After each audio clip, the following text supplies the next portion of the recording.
कारलं म्हटलं, की अगदी लहानांपासून मोठ्यांपर्यंत सर्वच जण कंटाळा करतात.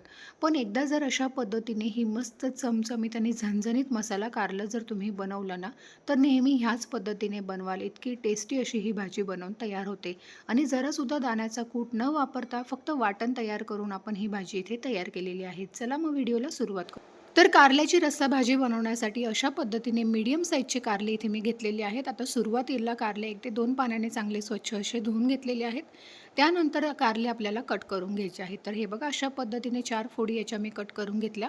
आपण ज्या पद्धतीने वांगे कट करतो अगदी सेम त्याच पद्धतीने कारलीसुद्धा आपल्याला कट करून घ्यायची आहे. फक्त कारली घेताना ती अशा पद्धतीने मीडियम साईजची किंवा जी छोटी-छोटी कारली असतात ना, ती सुद्धा तुम्ही इथे वापरू शकता. तर हे बघा आता याच्या आतमध्ये जे जाडसर बी असेल तर ते काढून टाकायचं आहे. पण आता ही कारली सगळी कोवळी आहेत. त्यामुळे यातनं जास्त बी नाहीये. तर हे बघा कारली सर्व कट करून घेतलेली आहेत. आता इथे मी थोडंसं एका पातेल्यामध्ये कोमट पाणी घेतलेलं आहे. यामध्ये आपल्याला मीठ घालायचं आहे आणि थोडीशी हळद घालायची आहे. यामुळे काय होतं ना, कारल्यातला कडूपणा थोडा कमी होतो. तर आता हे कोमट पाण्यामध्ये थोडीशी हळद आणि मीठ टाकून याला चांगलं मिक्स करून घेतलं. त्यानंतर आपण जी सर्व कारली कट करून ठेवलेली होती, ती सर्व कारली आपल्याला यामध्ये टाकायची आहे आणि 10 मिनिटांसाठी आपल्याला ही कारली अशीच पाण्यामध्ये भिजत ठेवायची आहे. तर इथे साधारण 10 मिनिटांसाठी कारली मी अशीच हळद आणि मिठाच्या पाण्यामध्ये भिजत ठेवलेली होती. आता ही काढून घेऊया. आता कारली सुरुवातीला आपण थोडीशी वाफवून घेणार आहोत. त्यासाठी कढईमध्ये एक पाणी गरम करायला ठेवलेलं आहे.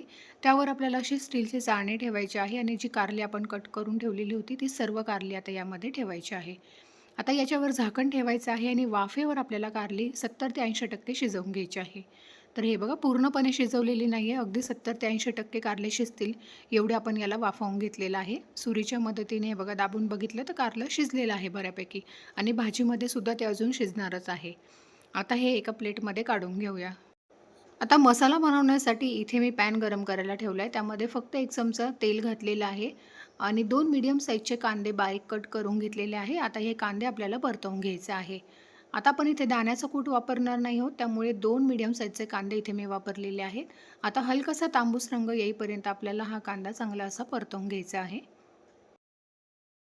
तर इथे थोडासा कांदा आपला परतवून झालेला आहे. आता यामध्ये थोडंसं आपण पुन्हा तेल घालणार आहोत. तर इथे मी फक्त अर्धा चमचा ते 1 चमचा यामध्ये तेल घालते आणि आता यामध्ये आपल्याला लसणाच्या पाकळ्या घालायच्या आहेत. 6 ते 7 लसणाच्या पाकळ्या आणि थोडंसं सुकं खोबऱ्याचे पातळ काप करून घेतलेले आहेत आणि इथे थोडेसे धने घातलेले आहेत मी पाव चमचा. आता हे सर्व साहित्य पुन्हा 2 ते 3 मिनिटांसाठी चांगलं असं आपल्याला भाजून घ्यायचं आहे, म्हणजे थोडासा डार्क रंग येईपर्यंत. तर हे बघा सर्व साहित्य मस्त असं भाजून घेतलेलं आहे मी.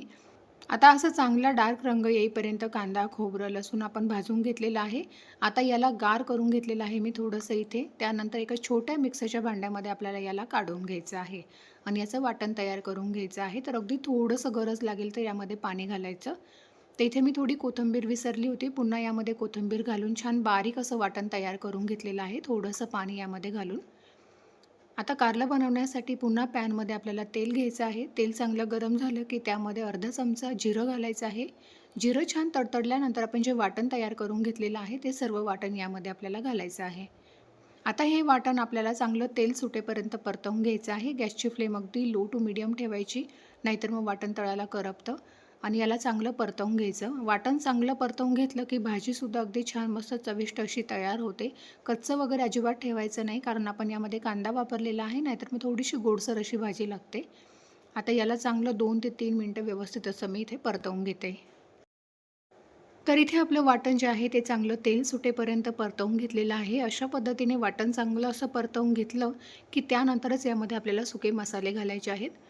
तर इथे मी काळं तिखट घेतलेलं आहे 2 चमचे, अर्धा चमचा लाल तिखट घ्यायचं आहे आणि त्यानंतर पाव चमचा किंवा चिमूटभर यामध्ये हळद घातलेली आहे. हळद जास्त घालायची नाही आणि अर्धा चमचा धने जिरे पावडर यामध्ये घातलेले आहेत. सर्व सुके मसाले एकदा मसाल्यांमध्ये छान मिक्स करून घेऊयात. मसाल्यांचं प्रमाण तुमच्या आवडीप्रमाणे तुम्ही कमी अधिक इथे करू शकता. आता सर्व मसाले चांगले मिक्स करून घेतले. त्यानंतर यामध्ये थोडंसं पाणी घालायचं आहे. तर मिक्सरच्या भांड्यामध्येच थोडंसं पाणी घालून यामध्ये ॲड केलेलं आहे आणि पुन्हा एकदा याला चांगलं मिक्स करून घ्यायचं. सुरुवातीला जास्त पाणी घालायचं नाही, फक्त मसाले करपू नये म्हणून. त्यासाठी इथे मी फक्त अर्धी वाटी यामध्ये पाणी घातलेलं आहे. मसाले यामध्ये चांगले मिक्स करून घेतले. आता यावर आपल्याला झाकण ठेवायचं आहे आणि ह्या मसाल्यांना छान तेल सुटेपर्यंत 2 मिनिटं परतवून घ्यायचं आहे आपल्याला. तर हे बघा 2 मिनटं छान तेल सुटेपर्यंत मसाले देखील आपण इथे परतवून घेतलेले आहेत अशा पद्धतीने. आता पुन्हा एकदा याला चांगलं व्यवस्थित असं मिक्स करून घ्यायचं आहे. गॅसची फ्लेम अगदी लो ठेवायची आणि त्यानंतर आपण जे कारले वाफवून घेतलेले होते ते सर्व कारले यामध्ये आपल्याला घालायचे आहेत. आता कारले आपण सुरुवातीलाच वाफवून घेतलेले होते, त्यामुळे नंतर ग्रेव्हीमध्ये फार असं कारलं आपल्याला शिजवावं लागत नाही. आता सर्व कारले यामध्ये टाकल्यानंतर मसाल्यांमध्ये एकदा ते चांगले मिक्स करून घ्यायचे आहे आणि यामध्ये आपल्याला गरम पाणी घालायचं आहे. तर लक्षात ठेवा, शक्यतो गरम पाण्याचाच वापर करायचा आहे. आता पाणी तुमच्या आवडीप्रमाणे, तुम्हाला ग्रेव्ही किती दाटसर किंवा पातळ हवी त्या पद्धतीने तुम्ही पाणी यामध्ये ॲड करू शकता. तर मी थोडीशी रस्सेदारच ही कारल्याची भाजी बनवणार आहे. त्यामुळे साधारण मी 1 ग्लास ते 1.5 ग्लास यामध्ये पाणी घातलेलं आहे, कारण भाजी शिजल्यानंतर अजून ती थोडीशी आटते. आता पुन्हा यामध्ये आपल्याला चवीनुसार मीठ घालायचं आहे आणि एकदा मिक्स करून घ्यायचं आहे. तर अगदी साध्या सोप्या पद्धतीने मस्त चमचमीत अशी ही भाजी बनवून तयार होते. आता याला एक छान अशी उकळी येऊ द्यायची आहे.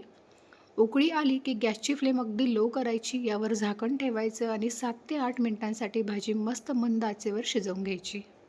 तर अगदी मंद आचेवर 7 ते 8 मिनिटं इथे मी ही भाजी शिजवून घेतलेली आहे. अगदी मस्त अशी भाजी इथे आपली बनवून तयार झालेली आहे, बघू शकता तुम्ही. आता इथे मी थोडासा रस्सा ठेवणार आहे, कारण भाजी गार झाल्यानंतर अजून ती थोडीशी घट्टसर होते आणि कारलेसुद्धा आपले इथे अगदी छान परफेक्ट असे शिजलेले आहेत. आता तुम्हाला जर आवडत असेल तर तुम्ही यामध्ये थोडासा गूळसुद्धा ॲड करू शकता, पण मी इथे नाही घातलेला आहे. आता परफेक्ट अशी आपली इथे रस्सेदार कारल्याची भाजी बनवून तयार झालेली आहे. तर तुम्हीसुद्धा ह्या पद्धतीने मस्त ही चमचमीत आणि झणझणीत अशी कारल्याची भाजी घरी नक्की बनवून बघा. खूप छान होते. व्हिडिओ आवडला असेल तर लाईक करा. चॅनलवर नवीन असाल, अजूनही चॅनलला सबस्क्राईब केलं नसेल तर नक्की सबस्क्राईब करा. धन्यवाद.